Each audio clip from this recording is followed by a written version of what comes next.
Hi, Ann Cornick from Paint and Porcelain.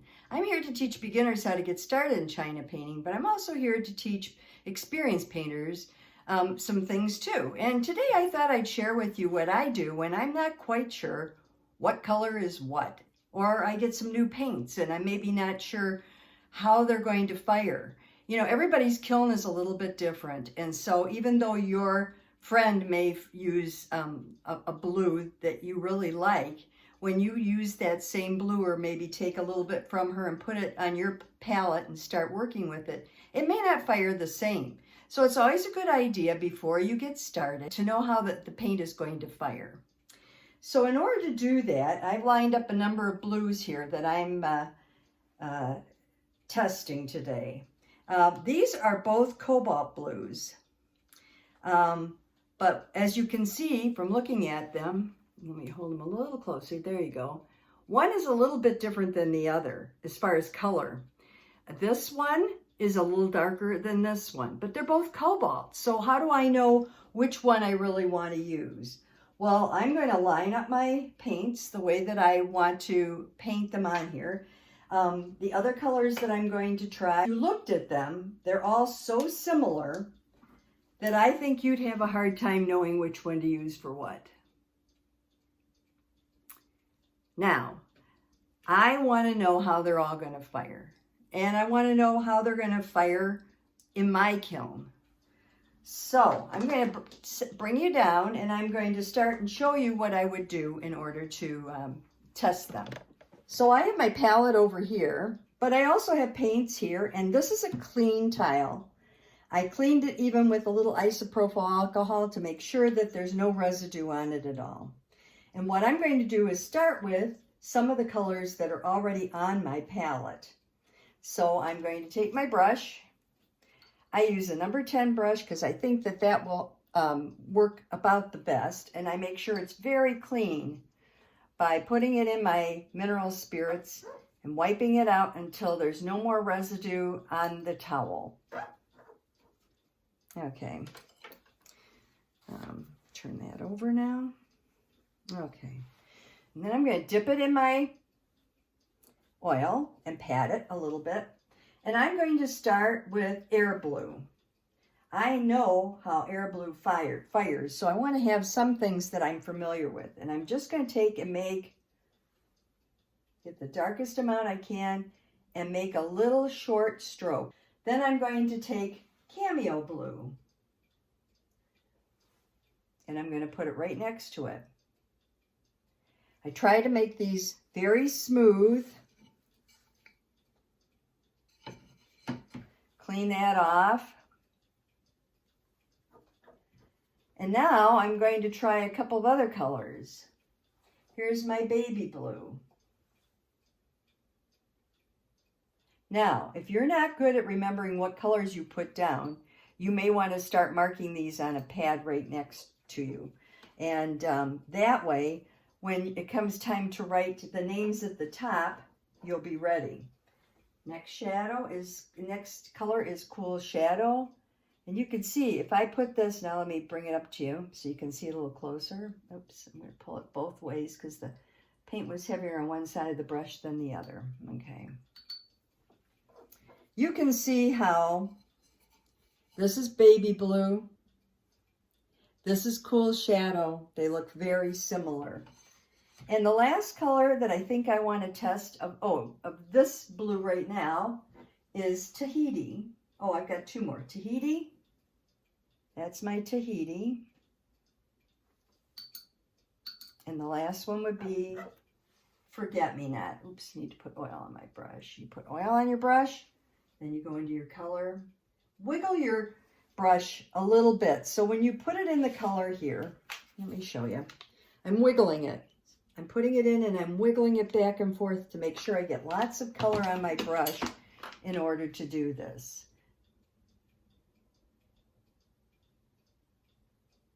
Okay. Now before I get too far along, I'm going to mix up some oil and pen oil in order to write the names of each of these on here. And I like to use, in this case, my drying oil. This is AGS 21, and it's a drying pen oil, and you get it from Dallas, China at dallaschina.com. And I'm going to use a color to write my names of my different colors in that is not a blue, intentionally, so that I can see it and so I don't mess it up too much. So I'm going to take a little bit of carnation. I already have this mixed. I'm going to put it on my other palette here.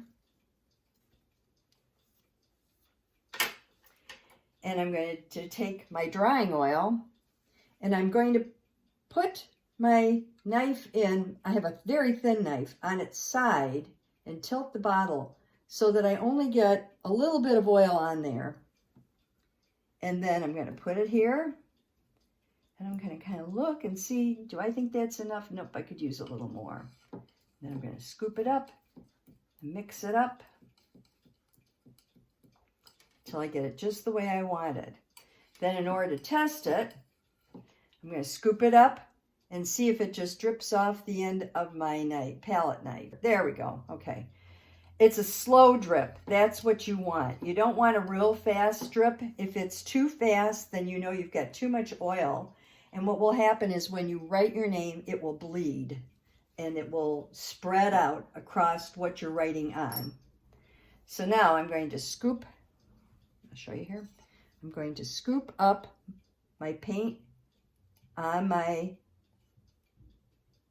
pen, being careful not to block the little hole that's here. If I put it down there, you can see the hole. You don't want to block that hole. If you do, it'll be a problem. And you can abbreviate if you know, like SH is shadow. That's fine. And then the next one is, well, this is Forget-Me-Not, and I do FMN for Forget-Me-Not. And the other one here is Tahiti. Now, the reason I'm able to remember these is because they're written on my palette.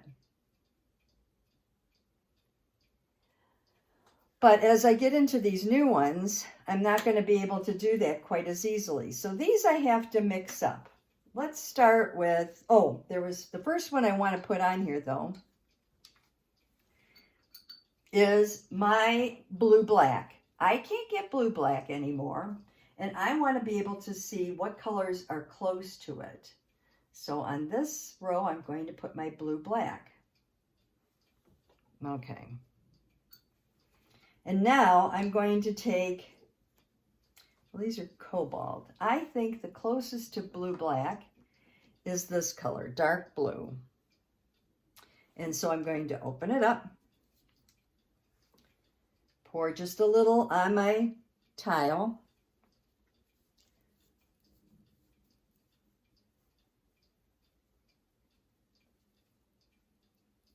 Get this to seal up again. There we go.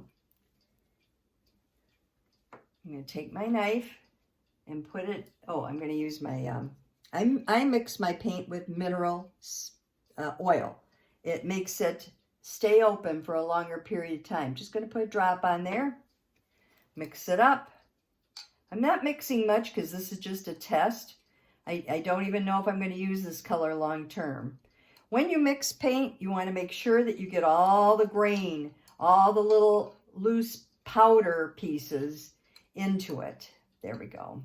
Now this might actually be darker than my blue black, which might be more of what I'm actually looking for. And if I hadn't mixed it up, I wouldn't have known. Okay, so I'm going to put this right here. Get a little more color there. Very good.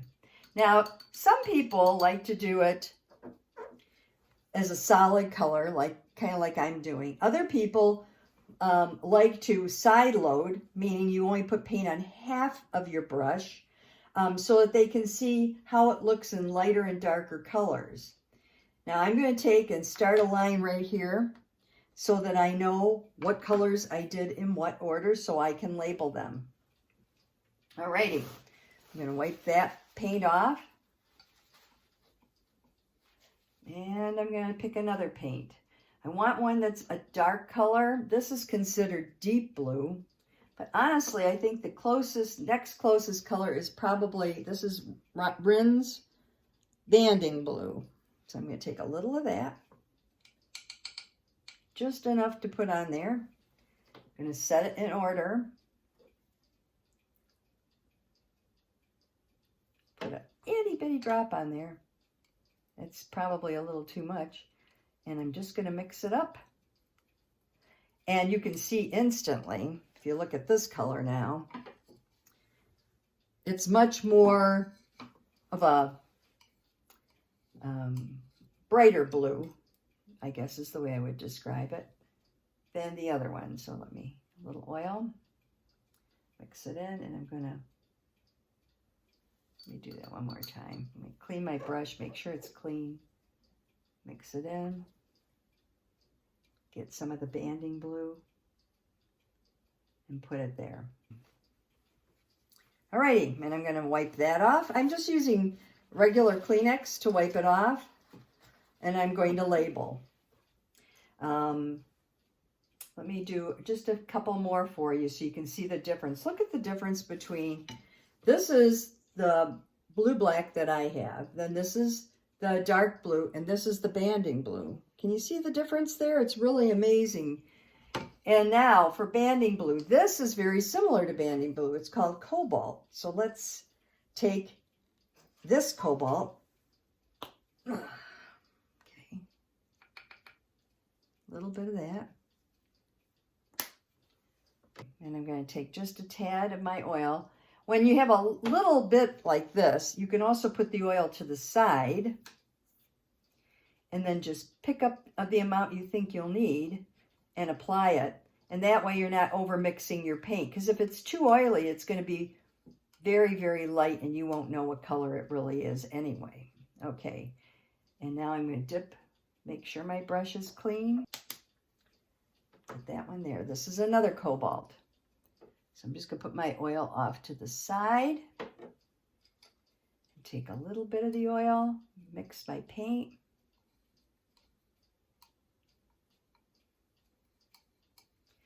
Normally, you mix the paint to about the consistency of toothpaste. But in this case, I'm just mixing it enough to get it mixed so that I can test it. Get all the grains out of it. Clean my brush. Dip it in a little oil. Now, when you have two cobalts, you're going to want to label which cobalt is which for future reference. So now, I think that gives you a pretty good idea. Let's just do that much. I'm going to clean off my palette knife, put it back, get my pen here, and I'm going to write down what these colors are. The next one is Cobalt, and it's from Ashcroft, so I'm going to put Cobalt.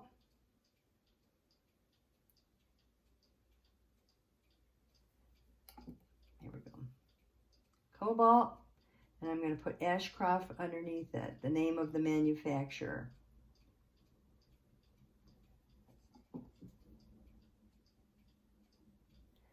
And then I'm going to put, this one is Cobalt. In order to get the pen to work, you always have to hold it at a 45-degree angle. If you hold it any more than that or less than that, it's more difficult. And this is House of China. So I'll just put House of China. Okay, so here's what I have now. I have Air Blue, Cameo, Baby, Cool Shadow, Tahiti, Forget Me Not. I have my blue black, my dark blue, banding, and my two cobalts. And that'll give me an idea of how these are going to turn out. So let me tell you where my dilemma originally came from. I had a lot of pinks, pink, ruby, and a lot of like berry colors, and those tend to fire very grainy for me, and I wanted to make sure. And also pinks need to fire a little hotter, I think, and so consequently sometimes they would turn brown on me. And so I wanted to make sure that if I use my pinks, I'll get what I want. And so I made a tile like this for all of my pinks, and I found that this was most helpful. As you can see, for instance, my kiln does not I fire my kiln, I have a small jewelry kiln, I fired about 45 minutes on high. And it only gets so hot, and then it doesn't get hotter. The high is the highest level. So you can see the petal pink fired a little bit yellowish, kind of a brownish. When that happens, it means it's under fired. And so it means if I want to use petal pink in my kiln, it's not going to fire hot enough, because I fired it for the same period of time I would fire all my china. But you can see the pretty pink fired beautifully.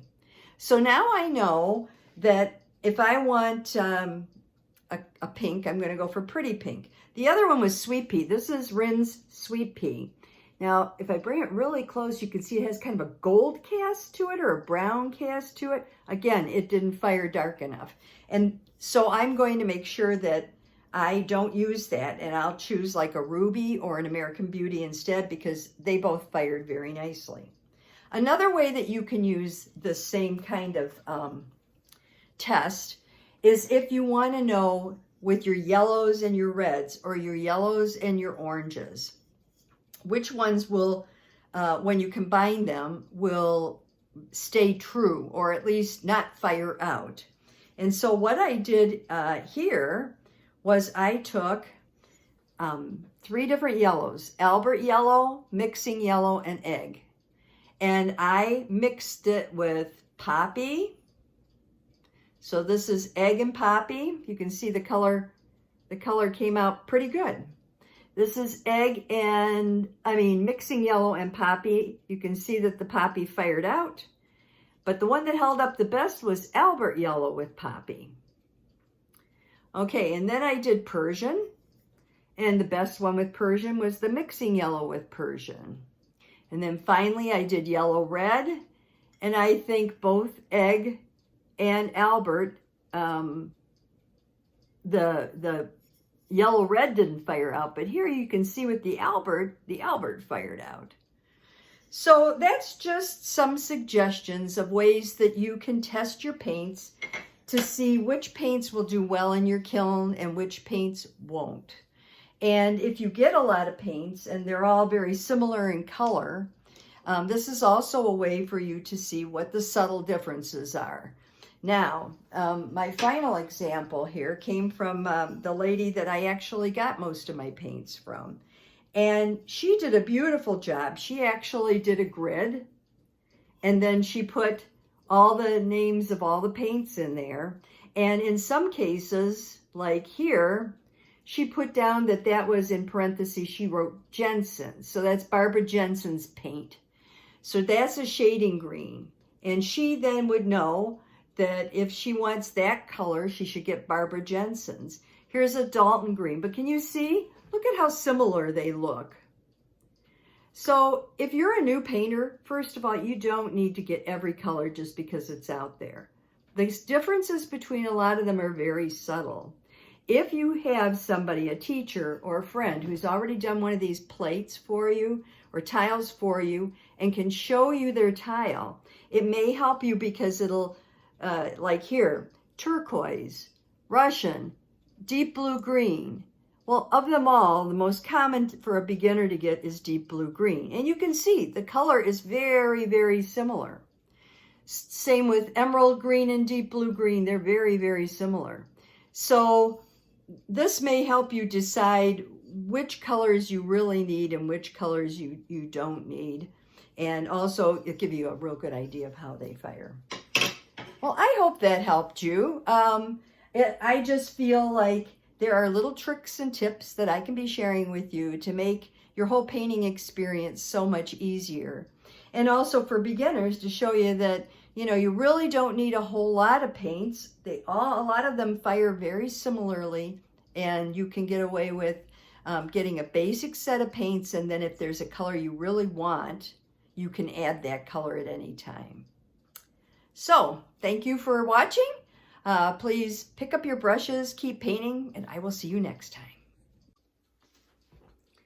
I hope you enjoyed the program, and I hope you'll take a minute to subscribe so that other people can learn more about China painting and we can get the word out to more people. You also can look at the links below. My paintandporcelain.com website has a lot of freebies and printables for new and experienced painters, as well as studies, supplies, and even some of my hand-painted china. So thank you again, and I'll see you next time.